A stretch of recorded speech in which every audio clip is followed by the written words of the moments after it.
أعوذ بالله السميع العليم من الشيطان الرجيم بسم الله الرحمن الرحيم الحمد لله رب العالمين والصلاة والسلام على رسوله الكريم وأهل بيته الطيبين الطاهرين لا سيما بقية الله في الأراضين وروحي وأرواح العالمين لتراب مقدمه الفداء ولعنة الله على أعدائهم أجمعين.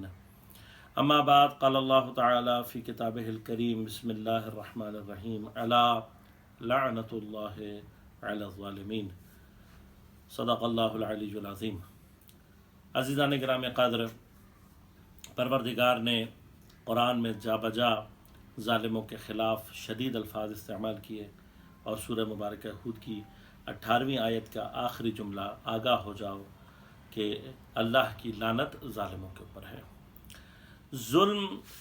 صرف کسی کے حق میں تجاوز کر کے اس کو نقصان پہنچانا ہی نہیں ہے، بلکہ روایات سے اور احادیث سے یہ بات بہت واضح اور روشن طور پر سمجھ میں آتی ہے کہ ظلم کے اوپر خاموش رہنا بھی ظلم ہے. لہذا زیارت وارث امام حسین علیہ السلام کے الفاظ کے فلعن اللہ امتن قتلت کا،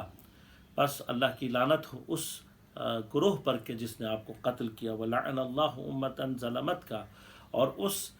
گروہ پر بھی اللہ کی لعنت ہو کہ جس نے امام حسین اور ان کے اصحاب اور ان کے اہل بیت پر ظلم کیا. وَلَعَنَ اللَّهُ أُمَّةً سَمِعَتْ بِذَلِكَ فَرَضِيَتْ بِهِ،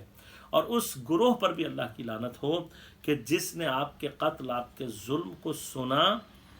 اور پھر خاموش رہ کر اس نے اپنی رضایت کا اظہار کیا یا راضی رہا اس کے اوپر. راضی رہنے کا مطلب ہرگز یہ نہیں ہوتا کہ ہم صرف اپنے زبان سے کسی کے ساتھ حمایت کریں یا عملاً کسی کی حمایت کر کے یہ بتائیں کہ ہم فلاں کے ساتھ ہیں. ظلم کے معاملے میں ظالم کے ظلم پر خاموش رہنا، مظلوم کی حمایت میں کوئی وہ کام جو کر سکتے ہیں نہ کرنا بھی ظالم کا ساتھ دینا اور ظلم اس کے ساتھ ہونا ہوتا ہے. اس وقت یمن کی سرزمین پر مظلوم یمنیوں کے ساتھ جو ہو رہا ہے، 6 سال کا عرصہ ہو گیا ہے. اسرائیل، استکبار، زائنسٹ کے نوکر، خائنین حرم، آل سعود کے جو کہ واقعاً آل یہود سے کسی طرح سے ان کا کوئی فرق نہیں ہے، یہ قوم اس وقت یمن میں بدترین مظالم کو جاری رکھے ہوئے ہیں. 6 سال ہو گئے ہیں اور یونائٹڈ نیشن نامی استکبار، امریکہ اسرائیل کا ایک پٹھو ادارہ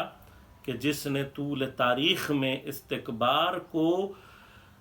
سپورٹ کیا ہے تمام جہان میں مظلوموں کے اوپر ظلم کرنے پر. میرا اپنا ذاتی خیال یہ ہے کہ یونائٹڈ نیشن جیسے ظالم ادارے کو باقی رکھنا اور اس کو حیثیت دینا اسلام اور مسلمین کے لیے شرمندگی اور مظلوموں کے ساتھ سب سے بڑی خیانت ہے. لہذا آواز میری جہاں تک پہنچ سکتی ہے، یونائٹڈ نیشن کے خلاف کام کیا جانا چاہیے اور اس ادارے کو کل عدم قرار دیا جانا چاہیے اور اس کی کوئی بھی حاکمیت اور کوئی بھی چیز اب باقی نہیں رکھنی چاہیے. انہی میں سے ایک ظلم جو یہ لوگ کر رہے ہیں، دیکھیے، دنیا کو جھوٹ بولنے کے لیے امریکی صدر آ کر یہ کہتا ہے کہ ہم یمن سے جو ہے وہ چاہتے ہیں کہ جنگ بندی ہو اور معاملہ ختم ہو، اور دوسری طرف یہی ملعون سعودی حکومت کو جو ہے وہ بدترین ہتھیار فروخت کر رہے ہیں. اس منافقانہ اور جھوٹ سے بھرے ہوئے جملوں کو ہمیں سمجھنے کی ضرورت ہے. عزیزان گرامی قدر، امریکہ وہی بدترین استکبار اور شیطان بزرگ ہے جو پوری دنیا میں ابھی تک اپنے استحکام کے لیے دنیا میں آگ لگا رہا ہے. اگر آج بھی کسی جرنلسٹ کو یہ خام خیالی ہے کہ امریکہ جو ہے وہ یمن میں چاہتا ہے کہ اصلاح ہو اور یمن میں امن آئے، تو اس کو چاہیے کہ وہ جا کر ایک مرتبہ مطالعہ کرے چیزوں کا اور امریکہ پرستی سے باہر آئے. خدا کے لیے مظلوم کی حمایت کرتے ہوئے ظالم کے پرچم کو بلند کرنا، یہ سب سے بڑی خیانت ہوتی ہے مظلوموں کے حق میں. 6 سال سے یمن میں مسلسل بدترین انسانی حقوق کو پامال کیا جا رہا ہے. United state of America, England, دنیا کی تمام بڑی قدرتیں اس پر خاموش ہیں اور ان کی یہ خاموشی دنیا میں ان کے ظلم کی سب سے بڑی دلیل ہے.